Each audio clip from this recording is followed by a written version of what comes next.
So when people hear the word Bitcoin, a few of them immediately think of one of two things. One, it's too volatile.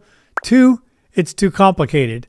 And truth is, it could be a little bit of both. But today I want to break it down in the simplest way possible, kind of third grade level, if you will. Easy enough for anyone to understand, but also understand how powerful it is so that you can walk away thinking, why didn't someone explain it to me like this before? Now, it's not that I explain things perfectly, but hopefully we'll try to make this easy. I'm going to pull some of the content that I use for this from Michael Saylor, because when he talks about Bitcoin, he's kind of, out of everyone that I know of in this world, if you will, he's basically the best at explaining why it is, why it works, why it has value, and why long-term investors love it. And I'm going to show you how to apply those principles to your strategy, especially with what we're doing through yields, through the Y-Surance, and through the Z token. So let's kind of start a little foundation here. What does digital energy actually mean? Well, when you ask Michael Saylor that, he's going to say Bitcoin is actually digital energy. And again, so what does that mean? Well, let's make it extremely simple. Imagine you mow your neighbor's lawn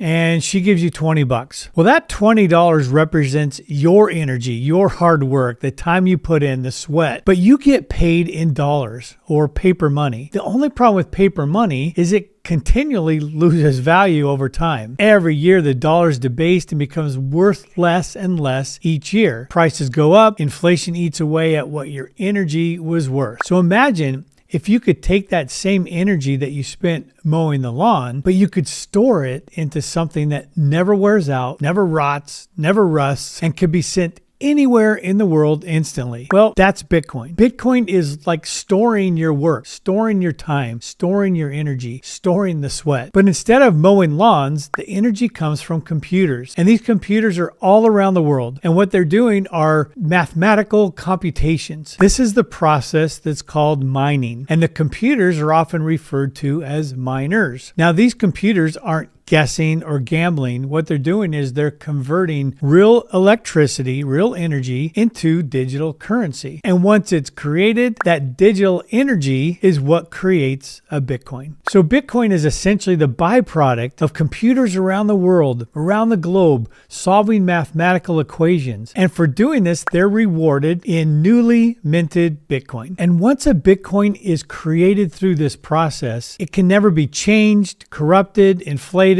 or counterfeited. And this is why Saylor calls it the most powerful store of energy and value humanity has ever created. Because unlike dollars, with Bitcoin, you can't print more, you can't manipulate the supply, you can't fake it, you can't hack the network, no government can shut it down. It's literally energy that's been crystallized into a digital asset that can last forever. Now let's talk a little bit about volatility. Saylor says something that's quite brilliant. He says a drop in price does not mean a drop in value. You see, price is what people pay in the moment today, but value is the strength of the network. Think about your house. If it drops in price during a recession, your house didn't shrink, didn't get smaller, you didn't lose any bedrooms, you didn't lose the kitchen. The value of the home stayed, only the price changed temporarily. And Bitcoin works the same way. When Bitcoin dips, the network's still running, the computers are still mining new Bitcoin, the adoption of Bitcoin is still growing, institutions and governments are still buying, the scarcity of Bitcoin still exists, and the technology hasn't changed at all. And in the end, volatility, well, that's the price we pay for having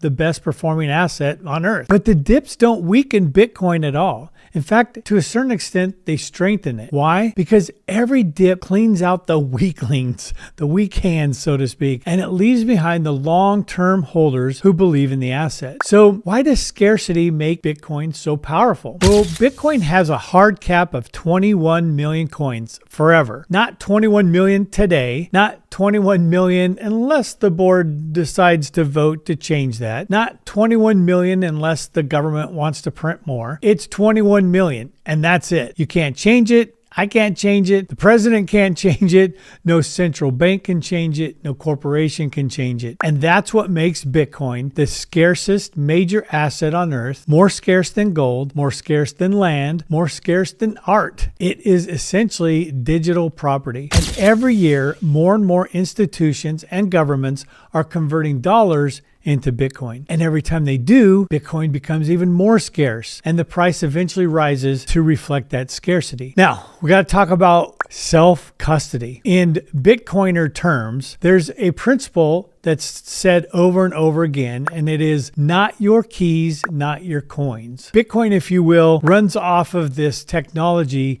that you own the keys. But if someone else holds your Bitcoin keys, then essentially, if that's not you, you don't own your Bitcoin. This is why it's so important to move Bitcoin into your own wallet, your own keys, your own custody. And we can teach you how to do that. Now, this is where the Z token becomes revolutionary. Our Z token is always priced at $1. It produces Bitcoin yield every month, and it sends that Bitcoin directly to your self-custody wallet. It lets you control everything. You never have to rely on an exchange. You never have to rely on a custodian. You never have to rely on a middleman. Bitcoin should be owned by the individual and not by any counterparty. Now, here's an interesting concept. When Bitcoin drops, it actually gets stronger, and it's one of Michael Saylor's signature teachings. He says that Bitcoin is anti-fragile. It gets stronger under pressure. When the price drops, the weak mining computers, if you will, they shut down. The difficulty adjusts. The surviving computers, a surviving network, earn more. There's more Bitcoin that flows to the efficient operators, and the network becomes more secure. Long-term investors accumulate more. Now, with the Z token, when Bitcoin drops or shifts, the token price doesn't drop. It doesn't change. The position stays very stable. And oftentimes in those situations, the yield can actually increase. Now, all of our thinking needs to change to thinking of Bitcoin as a reserve asset. In fact, Saylor insists that Bitcoin isn't a stock. It isn't a tech invention. It isn't a gamble. He calls it the first digital, sovereign, uncorruptible reserve asset. And his guidance is pretty simple. When everyone is fearful, that's when you should be accumulating. And with the Z token,